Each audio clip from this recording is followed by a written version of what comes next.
Welcome to episode 7 of Kettlebell Sports Science. Today we're going to be looking at how to properly warm up for a kettlebell sport training session. A proper warm-up is absolutely critical to have a successful training session. The mechanisms by which a warm-up actually works is that it helps increase body and muscle temperature, which in turn increases muscle fiber performance, conduction velocity, has a metabolism effect on your body by increasing oxygen uptake kinetics, meaning you're better able to use the oxygen in your body. It has a neural component, such as post-activation potentiation, which briefly put means that previous muscle contractions lead to subsequent facilitated contractions, meaning you're able to use your muscles a little bit better. And it also has a psychological effect. So in other words, a proper warm-up helps you to lift more, lift better, reduce the risk of injuries, and helps get you in the zone. So the latter half of this video will actually be taking you through a full warm-up that I tend to do myself. So if you want to skip ahead to just that part and skip over all the sciencey stuff, click right here. Now, onto all the sciencey stuff. Now, every warm-up has a very similar progression. It first starts off with a submaximal intensity aerobic activity, such as stationary biking or jogging. It has dynamic stretching. Then it has a sport-specific activity. Now, in my very first episode, I talked about hip extension quite a bit. Now, most of us out there don't have nearly enough hip extension in order to perform the exercises like the jerk to the best of your capabilities because of lack of extension. Now, I went through a bunch of stretches that you can perform in order to help increase hip extension. However, while we're waiting for those stretches to have a more lasting and permanent effect, we don't want to simply just halt kettlebell sport training altogether. So, what can we do? One of the things that you can do is actually perform a set of static stretches as part of your warm-up. This will actually help to increase range of motion temporarily. It gives you roughly about a 2-hour window of increased range of motion. This is some of the things that the literature has shown us. Now, I know many people out there might think that performing a set of static stretching prior to training will result in a decreased performance. And to a certain degree, I actually agree with you. The literature has in fact shown this, that performing static stretching 90 to 120 seconds, 90 to 120 seconds of a stretch prior to strength training will result in decreased force output. Now, this concept is called stretch-induced performance decrements.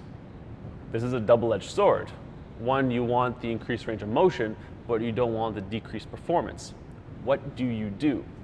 There is in fact some preliminary evidence that shows that if you perform a set of dynamic stretching after your static stretching, you can actually help negate this stretch-induced performance decrements while still keeping all the range of motion. So this way, you actually keep all the range of motion, but you don't lose out on all performance benefits. It's the best of both worlds. So part of how dynamic stretching works is this post-activation potentiation. And as I mentioned earlier, that's when if you contract a muscle a few times, that leads to subsequent facilitated muscle contractions. Now, that's great. I absolutely do that. But one of the things I tend to do as well is I want to make sure that my glute max, glute med are really working very well. Thus, I always make a point to emphasize glute max contractions when I'm doing my warm-up. So my favorite exercises involve a band. Let me grab one. This. So one of these around the knees, and I'll show you a few exercises at the end, towards the end here. But this is a great tool to help with glute activation. So after we do our glute activation, we do a set of dynamic stretching, such as large amplitude leg swings. And again, in the literature, that's shown to help increase performance. Then, last but not least, we do sport-specific activities. So this is something that's really specific to the task that you're about to do. So for kettlebell sport, our main things that we're doing are we're doing long cycle, we're doing jerks, or we're doing snatch. Those are the main ones that we're doing. So altogether now, the progression for a proper warm-up that's supported by the literature is as follows. You start off with a submaximal intensity aerobic activity. If you need it, do your static stretching. Then you follow that up with your dynamic stretching. And for myself, I like to also emphasize gluteal activation in this case. Then you also follow that up with a sport-specific activity. And then after that, you're ready for your main lift. Overall, this shouldn't take much more than 10-15 minutes if you're doing this properly. Now, a disclaimer here, I hope that you still emphasize stretching on your own time to increase your hip mobility and hip extension especially, okay? So don't always rely on static stretching in your warm-up as a means to have increased hip extension, okay? This is only a temporary fix. I still want everybody here to do some form of mobility training daily in order to help increase hip extension. So, ideally, in the perfect world anyways, in a warm-up you will not need to have to do a set of static stretching. Again, this is only a temporary fix, okay? It's only a band-aid.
secret of the day was brought to you by Agatsu, and it doesn't actually say Agatsu on the front here.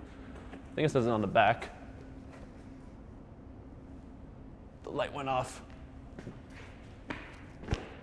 Okay. That's what happens when you actually do these videos late at night and there's nobody else in the facility. It's just me. There, I believe. Oh, it's on the side here too. There we go. There's Agatsu. So, thanks for tuning in. My name is Dr. Eric St-Onge. It's a pleasure to have you here today. This is Kettlebell Sports Science, episode 7. Hopefully you learned how to perform a proper warm-up.